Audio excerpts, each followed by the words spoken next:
So here I will continue with the session digital signature certificate.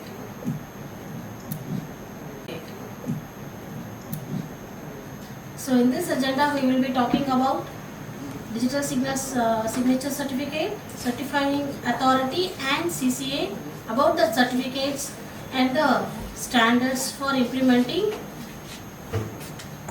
public key. Digital signature certificates. So why do we need a digital signature certificates? So the public key, as we know, it is known to others also, not like the private key. Then how do we establish the ownership of the public key? Through DSC it is possible. And then to have a strong mechanism for the non-repudiation, and in the sense at any point you should not deny. So my DSC will support that non-repudiation is achieved. So what is a digital signature certificate? So it is an electronic document and it proves the ownership of the public key. So what does it includes? It includes information about the owner's identity, about the keys, and it has been verified that the certificate contents are correct. In the sense, you can see below the subject info.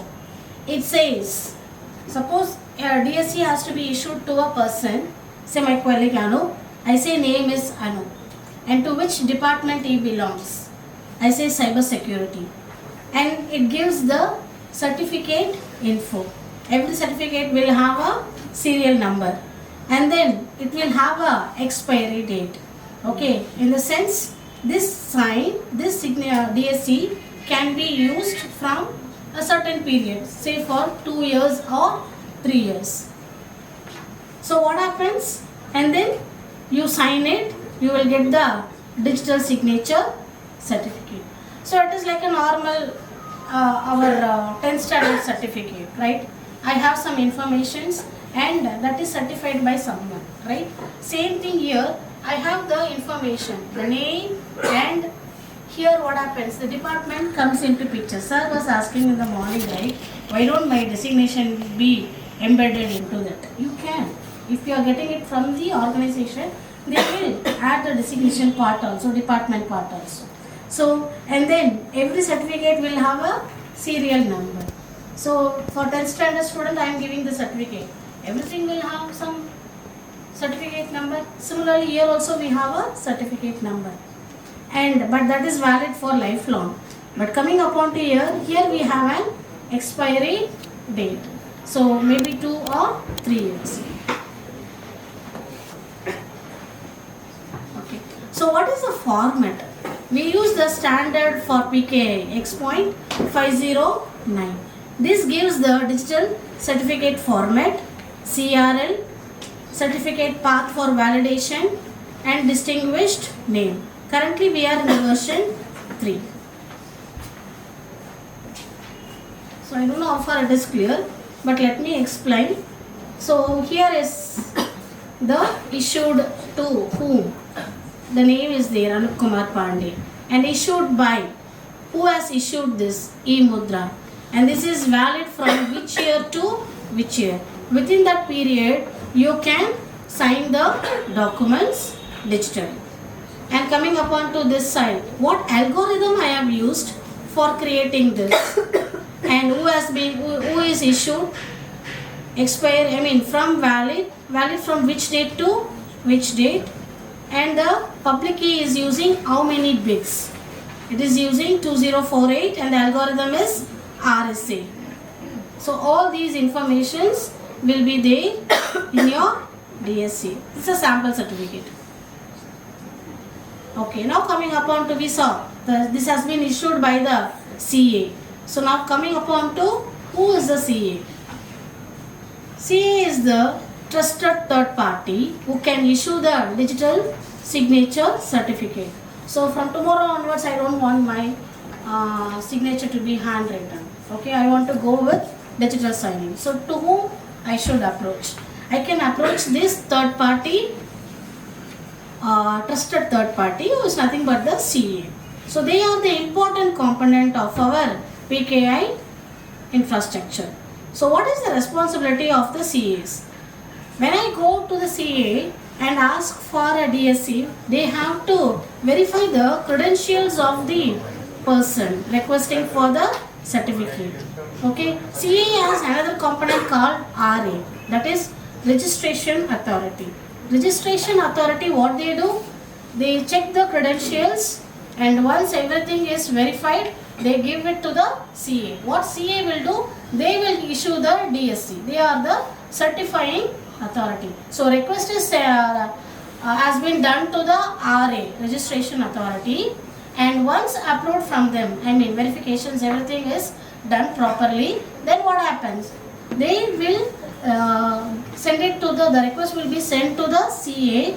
So the CA will issue the certificate. And when they know that there is some false information provided, at any time the CA can revoke your certificate, right? So it could be when the revocation happens, in the sense whenever there is a false information provided in your application form, or else your certificate got expired.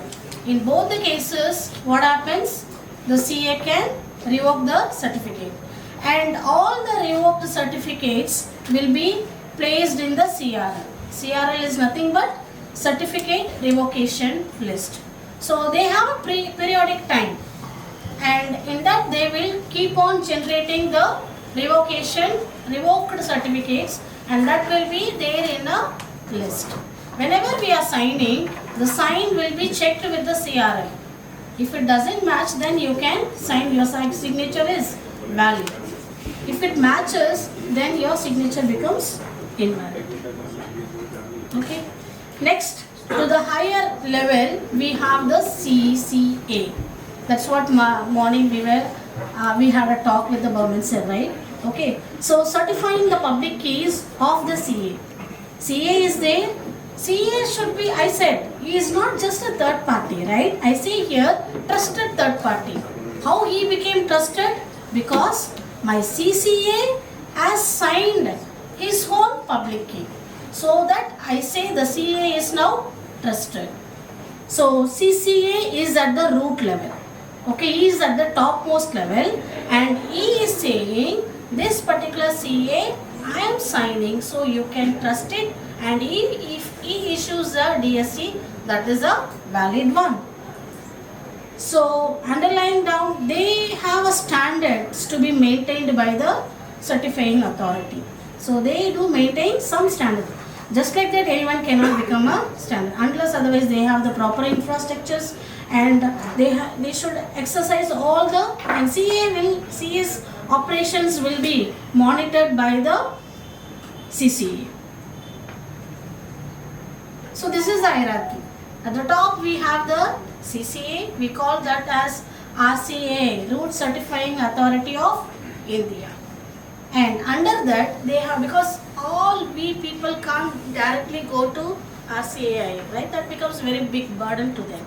So they are the topmost level people. They have their own private key and the public key. Using that, they have signed few of the licensed CAs to whom we can approach for our digital certificate.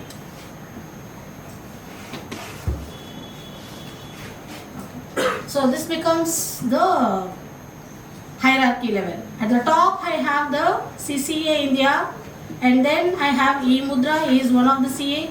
Under eMudra they have eMudra Sub CA.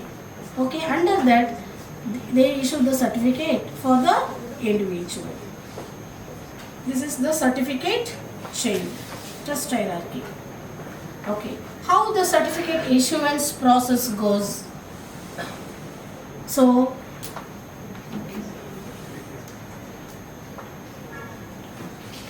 So initially we have to submit our application to the CA, and then what happens? We have to make some payment because they are doing the processing of that, right? So we do some payment and submit the application, okay? And that goes for the verification, which is nothing but the RA's job. registration authorized job. Once they find all the informations are valid, then they what they will do, they will give it to the CA. So for issuing the crypto token, that's what like a dongle it will be, like pen drive, okay, where all your informations will be fed. Okay, so they will request for issuing the crypto token only if all the informations are valid. So once they say issue crypto token, now what happens? Based on all your information, they will generate a private key and a public key. This private key is stored in a private key store, right? And then they will issue a public key. And then you can request for certificate signing request, and that is submitted to the CA, and CA will issue the DSC. So the applicant is giving all his information, okay, and he makes the payment. The RA verifies the applicant information. If found valid, they will issue the crypto token, which is nothing but for your identity. They are going to generate a private key and the public key, okay, and then they will request for the certificate, that is certificate signing request, that is CSR file. So that goes to the CA and they will generate the certificate, which will be in a chip, okay, like how we have our ATM card, we swipe on the machine, okay, it doesn't tell us about the balance, everything, but it says you are so and so, like hello, if Anup goes and swipes, that says hello Anup, welcome, right? The card displays the information. Same wise, we will have all our information along with the key. Okay. So now we talked about crypto token. Okay, what is that crypto token? It is a cryptographic coprocessor with a USB interface. So you have an USB interface, you put it in your machine and it is now ready for signing. So what happens here? The key is generated inside the token. So here we saw, right, they are issuing us a certificate. Okay, so here keys are not generated outside and they are copied. No, whenever the key is given to you, okay, the mechanism is such that nowhere you can find the copy of your keys. Okay, the software is such that it needs the crypto token. When the crypto token is inserted, your public key and the private key will be generated only inside the dongle. It is not like it is generated somewhere and you are copying it into your dongle. So it is generated inside the token. The key is highly secured as it does not have to leave the token. You cannot copy or something from the token, you can't copy any data. Okay, you can't tamper that also. So it is highly portable and it is machine independent. So today I am signing some record in Windows and tomorrow I can use my dongle to sign some records from a Linux machine. So it is machine independent and it is FIPS 1402 compliant, tamper resistant. You cannot tamper the data within the dongle. So what are all the classes of certificate when I am applying? So I can apply for class 2 and class 3. Okay, so nowadays class 2 is totally prohibited. They don't do that because of the security constraints. Only we are getting class 3 certificate. It is issued to the individuals as and an organization. I don't belong to any organization. I don't work. Okay, in that case, still I have to sign. I have some other resources, I am getting some income and I have to sign my income tax or some other thing. I can go as an individual and I can request for my certificate. Or else if I work for an organization, via my organization I can request for my DSC. So assurance level, it is at the highest level of assurance. It proves the existence of the name of the organization and assures applicants' identity authorized to the act of on behalf of the organization. So morning there was a question, right? So when I applied through CDAC, my designation, so everything is approved via the organization, right? And then they issue me the DSC.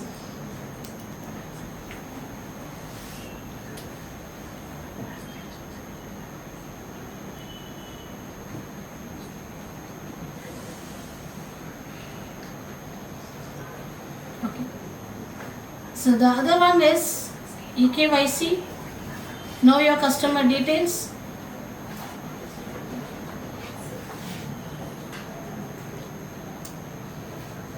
So eKYC is done in two ways, either through single factor authentication or through multi-factor authentication.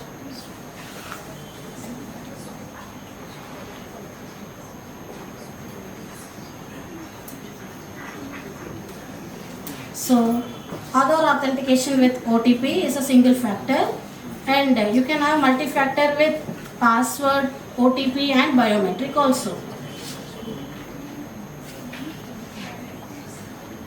So types of certificate. So signing certificate, it is issued to a single person for signing the electronic documents. And then encryption certificate, it is issued to a person for the purpose of encryption. So today I have to submit my income tax. So I want to sign it as a person. Okay, so for signing any electronic document, you can do it using your digital certificate. And the other is for the purpose of encryption. I wanted to encrypt the data and I wanted to send it. For that also you can have a encryption certificate.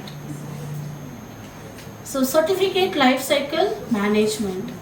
So I have a DSC and I can't say it is forever. Even nowadays if you have your ATM, that has some validity period, right? So similarly we have a validity period for the DSC issue.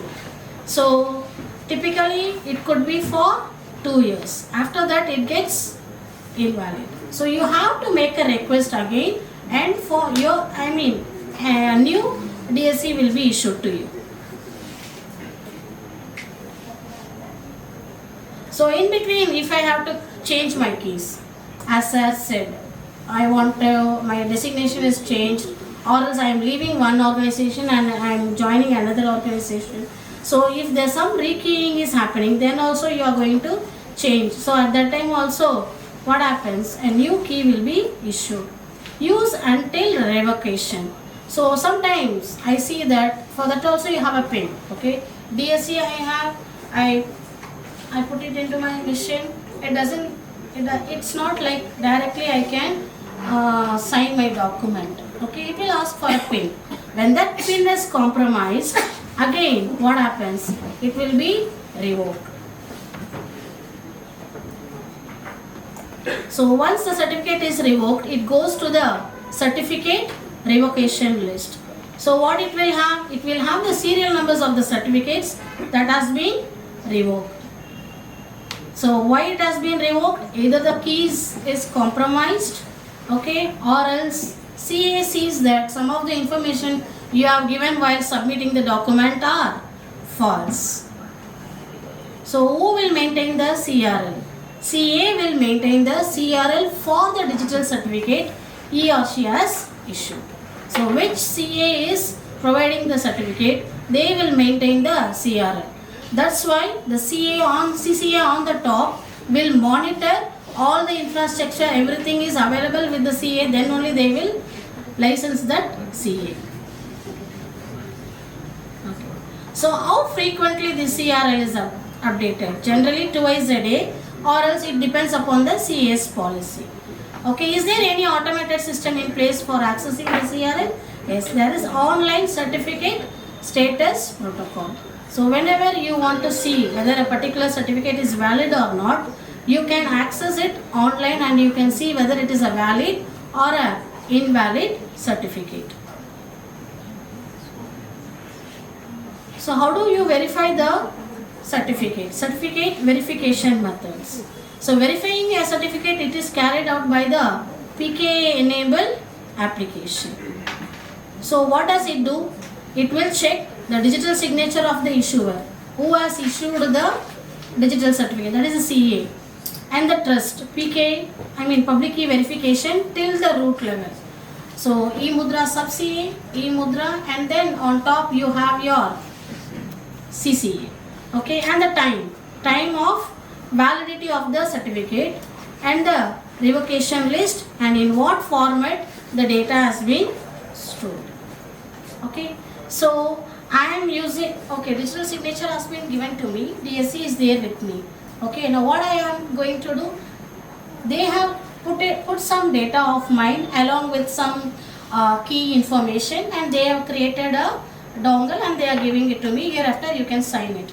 Okay, now when I plug it to my machine, my software should be compatible to read that, and it should allow me to sign, right? In that case, I have to follow some standards, right? This is on the implementation part.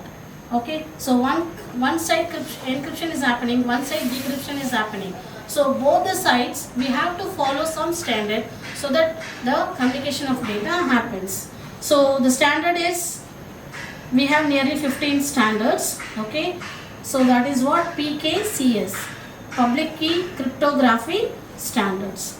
So this says the method to exchange the information in PKI. So there are 15 standards, not all are used, some are withdrawn and some are superseded. It's what developed by RSA Security.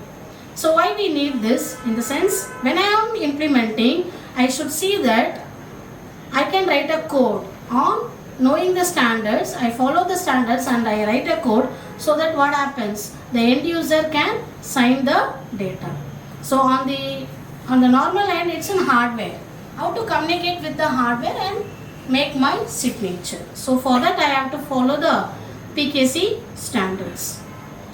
So that what happens, ultimately interoperability should be achieved. So on what basis these standards are developed? Overall the organizations partnered into this: ISO, IEC, ANSI, NIST, IETF and IEEE. So nearly there are 15 standards. We'll see one by one. So RSA encryption standards. Okay, so it defines the mathematical properties and the format of RSA public as well as the private keys. It explains about the algorithms and the encoding pattern for performing the RSA encryption and decryption. So you can produce the signature as well as you can verify the signature through the algorithm and the method. So this is what RSA 1 says, and 2 and 4 are merged in this RSA itself. So you can produce the encryption and you can verify it also. So the third one, as I said, 2 is combined with 1. The third one is Diffie-Hellman key agreement. What happens here? Two parties are there. Okay, they don't want to use this public key and all. Two parties are there and they are okay with the secret key. And that key is known between these two alone. So that is what your Diffie-Hellman standard is. So two parties without any prior arrangements, they agree upon a secret key. Okay, using that key, they will do the communication. And fourth, I said, it's already combined with your 1. So password based encryption standard. So what I do here, a secret key is derived from the password. I have a password and for that password I have a secret key. So how do I encrypt it? I use octet string for the encryption. So for encrypting the private key, okay, I have the private key in one system. Now I wanted to move it to the another system. So in that case, I have to use this password based encryption standards. So this is 6 where it is obsolete, because after version 1 now we are in the version 3. And I have a cryptographic message. What standard I should follow for that? Okay, if I have a syntax, I should sign, digitally sign, and I should have a message digest for that, which should be authenticated or encrypted. So I am giving a syntax for the encapsulation. Okay, so sir was saying in the morning, hello Gauhati. Okay, right, I got a encrypted one. Am I going to use only one time of shifting that file 5 digit. I got my encryption. I want strong encryption on that. Another time recursively I am saying whatever I got the letters MJ, again I am going for one more encryption. 5 digits you change for the first time hash value you got. That also I can do, so that what happens? My encryption becomes much more stronger, so that I feel my data is safe. So how many times you want to do that? You can have your own number. Okay. So again another is private key information syntax. I have the private key. How to store that? So it is already encrypted, and with the password I can sign my documents. Okay, and it is important that you should have a standard for storing the private key. Just like on any embedded device, you can't store that. Okay, we have that fifth standard, right? So you have a standard for storing your private key also. And suppose if it is in a system and you want to move that private key from one system to another system, there is also some standards to be followed, which is given in your PKCS 8. Selected attribute types, and what are all the attributes that is defined in your 6, 7, 8, 9. So this gives the standard for that. And the 10th one is certificate request syntax. So we saw in that life cycle. Okay, I submit an application form and at the end I get the DSC. So if I have to give a certificate request, what are all the things should be there? There is a syntax for that. Okay, .csr is nothing but certificate signing request. So it does not form the certificate authority returning the new certificate.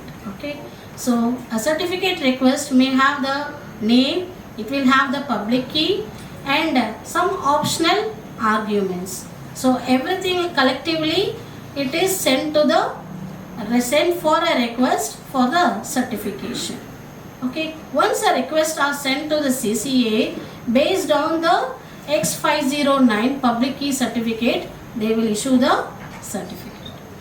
Okay, next is cryptographic token interface. So I got the token, as I said, I have to plug it into my machine, and whatever software I am using, Adobe or some other PDF document has to be signed, then that software should be compatible reading this dongle and it should allow me to sign. So that is what cryptographic token interface. Okay, so I have my personal information and I want to exchange the syntax. Okay, so for that we have the Java key store. So it includes the private key, certificates and some secrets and extensions. You can have multiple certificates also. So this is supported in the browsers, okay, as a single set of personal identity information. Okay, I have a document and I am signing it. Nowadays what happens, every domains or the websites, they are having the content. How far I can trust that content? So before that URL you are typing, if you go, you can have some 3 lines with a circle. So click on that, it will say it is a trusted site. Okay, and it will say the connection is secure. Okay, and when you click on that, it will say it is signed by, the website content is again signed by a CA. That information also you can see there. Okay. Okay, again 13 and 14 standards are abandoned. And the last thing is cryptographic token information syntax. Previously what we saw is cryptographic token interface, in the sense how my token can talk to the applications present in my system. Whereas this is inside the token I have the information. Okay, to write the information within the token, what syntax I am going to follow. So that is cryptographic token information. So allow the user of the crypto tokens to identify themselves to the application, and that is in relation with the ISO document 781015. Okay. So in our session we saw about CA, CCA, what is the process to get the digital certificate, and what are all the standards I should follow. Okay, so that now you get an idea. So it is not like just a content I have and I plug it and I sign it. Behind that there is a big framework. That's what we call it as PKI framework, so that we feel that our signature is not tampered and it is valid. Thank you. Any queries? Ma'am, who is the standardization body who standardizes? So it's not a single one. It's like NIST, ISO is there. I showed you. Nearly some 4 or 5 bodies are there. What is the name of our Indian counterpart? So here. So it is across. Right. It is across. So ISO is there, ANSI, NIST, IETF and IEEE.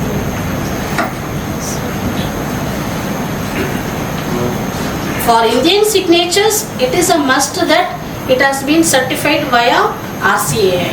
Otherwise, it is not valid when any document is signed inside our country. Thank you.